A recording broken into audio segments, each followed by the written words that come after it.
Very much, everyone, for attending this online event. Again, big thank you to Voxel 51 for hosting it as well. I'm going to be sharing some of my lessons learned from running AI and machine learning workloads in production. This, although I'm working for Stelia at the minute, this actually spans multiple companies and sort of different responsibilities or functions I had within each. That being said, who am I? I'm Dave Hughes, or David Hughes. I go by Dave.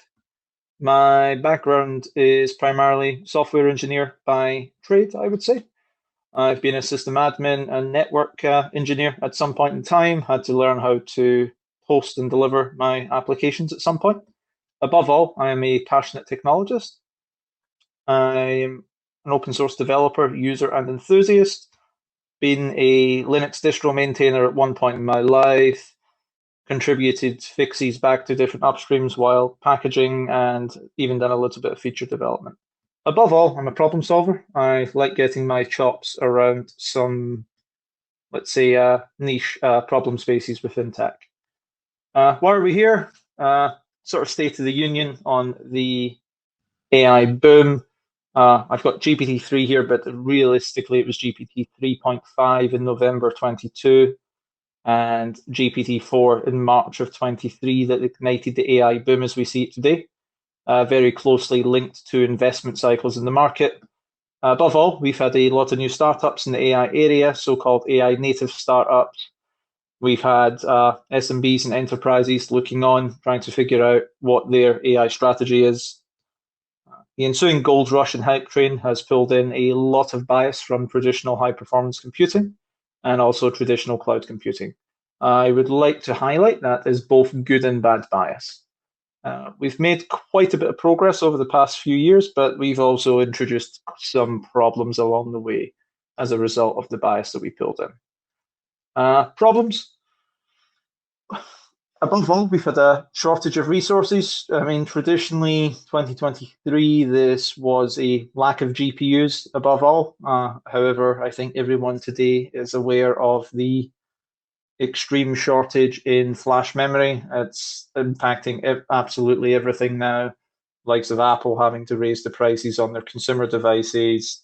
If you're trying to buy a server from any of the OEMs like Dell or Lenovo, any one of these OEMs, you're going to be paying like $7,500 for a stick of RAM, which 2 years ago would seem absurd. Along the way, we've had so-called neoclouds arise to meet the demand. The majority of neoclouds specifically are these little AI startups. They will raise a bunch of money, deploy GPUs into data centers, and typically provide those GPUs to frontier model labs like OpenAI, Anthropic, and even some of the hyperscalers. It's a bit of a misnomer, though, because the majority of these aren't actually cloud service providers. Most of them are actually quite similar to traditional HPC, where you're basically just imaging the machine and handing over the keys to the baseband management controller and so on to the end customer. The cool thing, however, is in the AI era, we've had a lot of companies rapidly prototyping proof of concepts and MVPs. And as I alluded to, SMBs and enterprise starting to look at this space and try and figure out the stuff. I would like to sort of note, though, frontier model builders aside, most of the above never really scales beyond MVP and POC. A number of customers that I've got today manage to prototype something within a very limited budget, but when it comes to actually trying to piece together how they take this to market, it's very difficult to nail down. And I too have that experience, which I'll touch on in a further slide. Tales from the engine room. I alluded to the fact that I've had this experience across multiple companies now, going back a few years to a company named Adjust, which was based in Berlin, Germany, was an ad tech company and very much focused around measurement of ads attribution to application installs, purchases of e-commerce, and everything in between. We were sort of traditional big data stack with Apache Hadoop, Spark, Flink, again, very typical stuff. At one point in time, we began developing machine learning products. And these products were typically or initially focused on fraud within the ad tech space.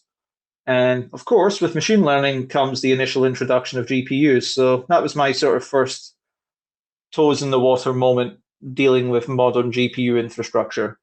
Back then, it wasn't any of the fancy, expensive, big clusters that we see today.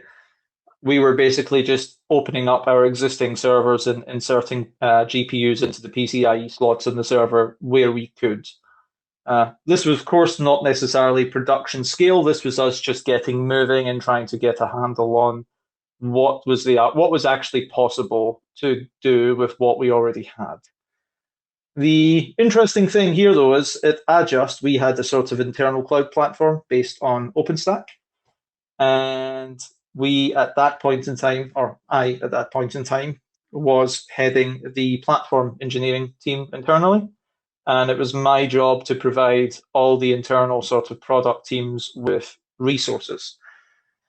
So it was an interesting time, as I said, just sort of installing GPUs where I could in these servers and trying to provide them to the individual product teams here and there. They were quite easy, able to develop a proof of concept. Again, usual just sort of acceleration of data science workloads, some of the machine learning products, as I alluded to in the fraud space. We started moving on a little bit further from that within the ad tech realm, looking at doing what we see today as image and video generation for, again, ads on the internet. A mixed bag of success, I would say. I think GPUs have come quite a long way, and even today we're still struggling with it. Moving on a little bit from Adjust, I ended up working at a company named Genesis Cloud. Genesis Cloud were one of the so-called neocloud providers. It had been started originally from a cryptocurrency mining company and had let's say, a somewhat large inventory of GPUs left over from that. And these were all sort of developed into making accelerated compute available via a cloud platform. The initial MVP for Genesis Cloud was actually a remote render farm for VFX studios, which was quite interesting. And with the release of GPT-3 in 2020, 2021, there was a sort of all in on AI moment at that point in time, and beginning to shift focus away from, again, sort of remote rendering for VFX studios to being ready to deploy models. And agents were not a thing at that time, but definitely looking at open source models. The interesting thing with Genesis was I was a provider. I was not necessarily running these models internally myself, but I had to provide infrastructure that was capable of hosting these models and understanding how my customers at that point in time were some of the people developing and building these models. So I had to the infrastructure I provided had to be capable of accommodating both the actual model building process and then being able to do inference and so on as they began to try and improve these models. A bit of an interesting learning experience because it started off, again, just going from individual GPUs and servers, albeit custom server chassis with up to 10 PCIe slots, which was a big deviation from the servers I'd been working with a couple previous job Adjust, where you'd be basically installing 2 or 3 GPUs into a server and just making do.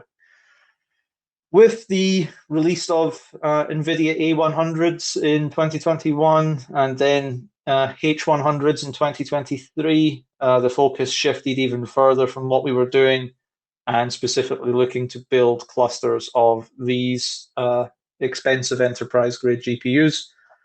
We moved on to working with a couple of interesting customers in that space. One, again, I mentioned so-called AI native company by the name of Photoroom. They were an image and video generation company based in Europe. And even today, it's been interesting to see how much they've grown from the initial engagements I had with them almost 3 years ago now. I've since moved on, and as I mentioned, as the slide suggests, I'm working at a company named Stelia. Stelia started out life as a network provider to these neoclouds before deciding to get in on the AI game itself. That was around the time I joined, and the idea was to develop AI and machine learning products, but be capable of hosting them ourselves. So I put together a team, or multiple teams, that started simultaneously developing internal cloud infrastructure as a means of hosting this stuff, but also teams that were developing AI products. We term it the AI OS internally. That was based on being able to opportunistically hire some people from Builder AI, which had gone into insolvency around the same time, and mostly looking around workflow optimization with incorporating AI models and agents into that.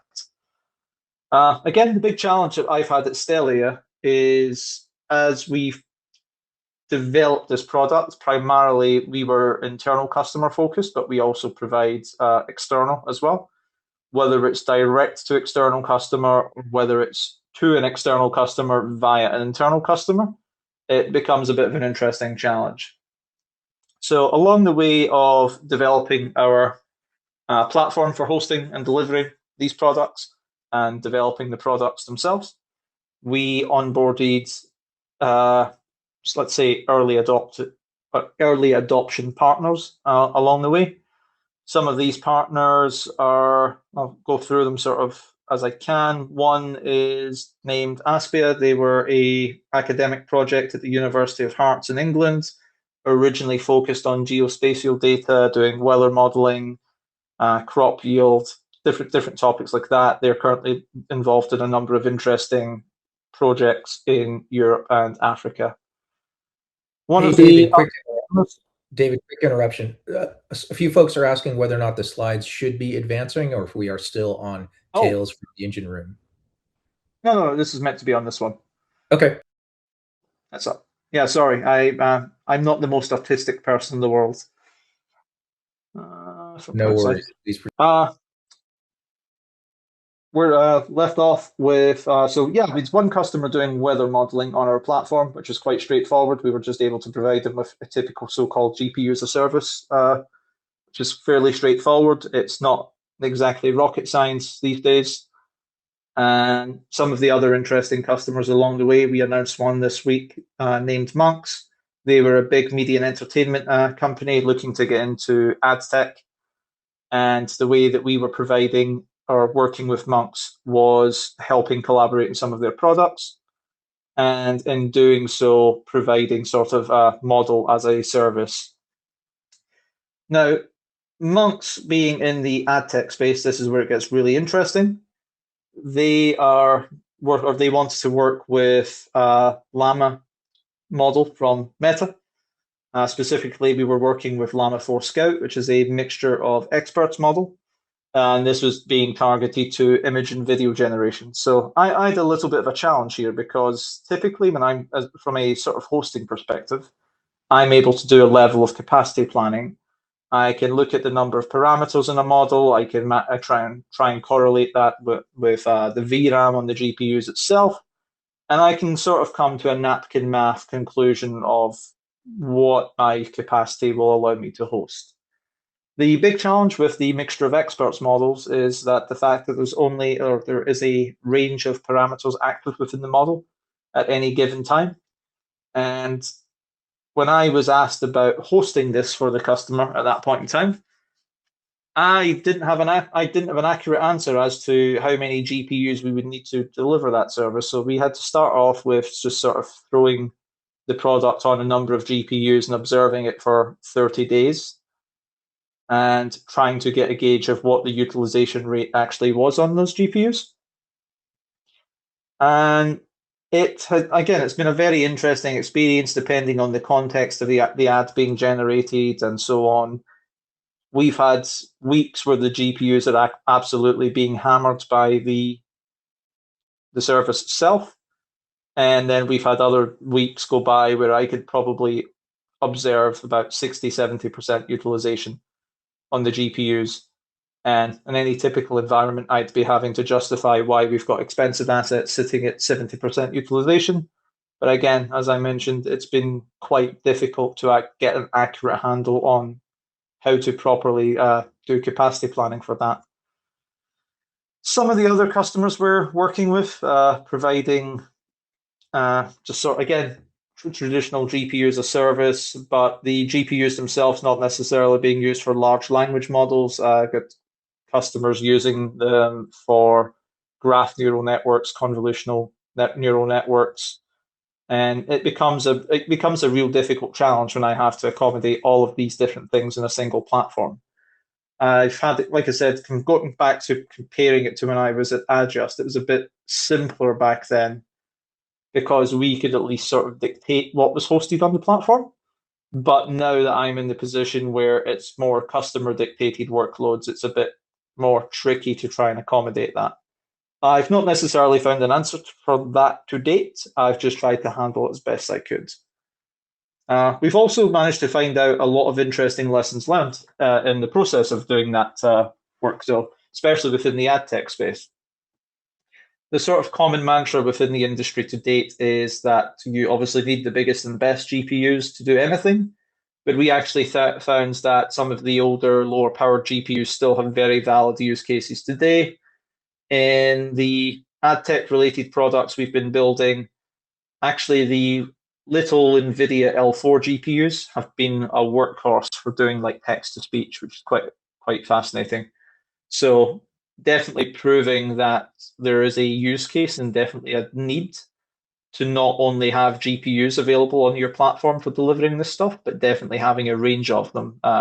And I think that helps from a budget perspective when I have to sort of justify why I want to buy GPUs, that I can guarantee that there'll be a sort of use case or a usefulness beyond the typical shelf life of like 3 years, as we're saying today. What could the future of elastic infrastructure look like, though? By elastic infrastructure, I'm touching upon the fact, as I alluded to, the providing of these resources is quite tricky. And there's definitely going to be a need to scale up and down as the workload changes. In an ideal world, I would very much like to provide GPUs as a baseline to customers, but if they have a requirement to, again, have sort of auto scaling, as we would say, and be able to consume more GPUs as they require them and potentially even shrink their pool of resources as required. The interesting thing is, though, we come from a position, as I mentioned, having brought in multiple biases from high performance computing and cloud computing. But if we look at what we brought in, high performance computing, that sort of background, we brought in what all the technologies around cluster management like Slurm. We've brought in other pieces of software that was all tied to sort of parallel computing. With cloud computing, we've brought in the sort of elastic resource approach, definitely the API-driven programmatic control of a resource. But where do these two ideologies sort of converge? I would say with high performance computing, we absolutely need to pay reverence to the successes and the shortcomings of high performance computing. It's been instrumental in demonstrating a number of technologies over the years, things like InfiniBand within the compute clusters, although we're now moving on heavily to RDMA over converged Ethernet. But some of the shortcomings, like we're seeing today, very much focused on being sort of a workload manager on a cluster for an internal customer of one, rather than being a sort of public-facing resource for consumption. Some of the best things to take away from high performance computing, in my experience, has been the sort of holistic systems thinking. You've been thinking of the entire stack as a single vertical to provide to a customer rather than a stack of stones that are all individual components. Cloud computing, again, like we said, elastic infrastructure was heavily the sort of defining feature of cloud computing, being able to spin up resources as you required them on the likes of AWS and GCP. It would be wonderful if we could bring that to the accelerated compute world as well. I know from speaking to all the sort of AI native startups I meet in the wild, they'd absolutely love the ability to start off trying out different GPUs for 1 hour here, 2 hours there, and really being able to get a sort of load testing of their product. And it would go a long way to helping them have any sort of understanding what type of money they need to raise in order to take their product any further forward.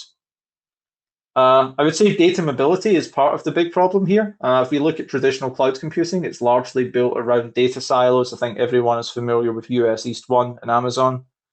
But as we more and more look at how AI is sort of both developed into products and it's consumed as products, you have very large data sets required for model building. You've got data needed or required as part of the inference process.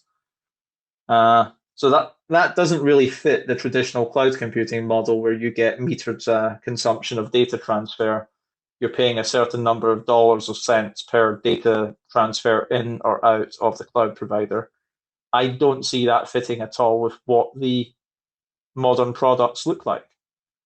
I would say that the distribution will expand a lot further than traditional cloud computing, or V1 as I've termed it here.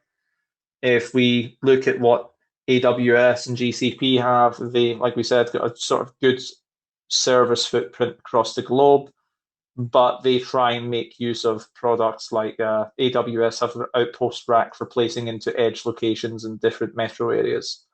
I think the more we start to look at inference and certainly agent-based products, we're going to have to place these into metro areas to achieve the lowest latencies required. More importantly, though, bringing in HPC technologies to cloud computing V2 is of the utmost importance. I mean, go back even 5 years ago, and you were not going to get any type of RDMA-based network within AWS or GCP. You had to build your own cluster for that. Whereas nowadays, you can actually approach cloud service providers and get a level of interconnected compute very similar to sort of traditional high performance computing clusters. So if I was a researcher today, I'm a lot happier because I can actually find these resources available to rent for a short period of time rather than having to go and raise money either through academia or venture capital or whatever to go and build one of the clusters myself. Key takeaways from today. I would say stay curious, keep prototyping and exploring what's new. I would say the biggest takeaway I had was trying to think, and I know it was a bit counterproductive, but thinking big at a very early stage. It helps you sort of try and envision what it would take if you got like again the customer I have consuming the mixture of experts models. That ends up placing a whole lot more demand on your GPUs that you're providing. I think going back to the high performance computing piece, thinking holistically about the entire vertical is utmost importance. I've seen people out there in the wild consuming or trying to play around with models, and they're wondering what their bottleneck is without understanding that they're trying to read data off mechanical hard disks and not really having an understanding that there is an upper bound on the rate of data transfer, like 100 and something megabytes per second. You're absolutely not going to saturate a 200G network with mechanical hard disks. Don't try and retrofit it afterwards either. Again, I alluded to the fact I've been there and done that. I think this works to a certain extent to allow you to install a couple of GPUs in some systems and play around. But I think when you come to actually wanting to make this production scale, you're going to want to revisit it and sort of approach it from a ground up perspective. Issues with software, I would say think beyond the immediate code base. If you're building applications, there's a good chance your application isn't necessarily the bottleneck in the stack. You're probably trying to run it upon resources that are bottlenecked themselves, as I alluded to with the mechanical hard disk statement. And above all, profit. I mentioned I've worked in this space for quite a long time. I've done a experience with traditional high performance computing way back in the 2010s. I've had experience or involvement in accelerated compute one way, shape, or form since then. Back then, though, it was like sort of firmly rooted in academia and research, and the fact it's now making its way into the sort of private sector, I'm delighted. I would love this stuff to have a measurable return on investment for all the cost of it. And hopefully we can continue to play around and continue consuming this stuff and actually building careers around it and in an ideal world, the more it gets consumed, the cheaper it becomes, and we can get more of these big clusters of accelerated compute back into academia and research. That's where a lot of it will be absolutely immensely valuable. Questions?